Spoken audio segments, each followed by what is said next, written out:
How to change name on Facebook. Hi everyone, welcome back to our channel.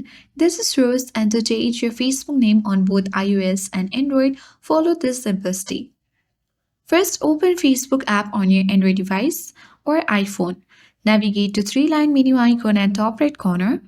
Then you need to scroll down, select Setting and Privacy and select Settings option. After that, choose See More in Account Center at top of your screen.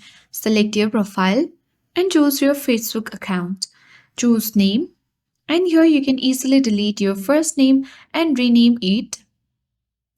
And you can even choose the last name and delete it and rename it to other name. Make sure you cannot change your name for the next 60 days.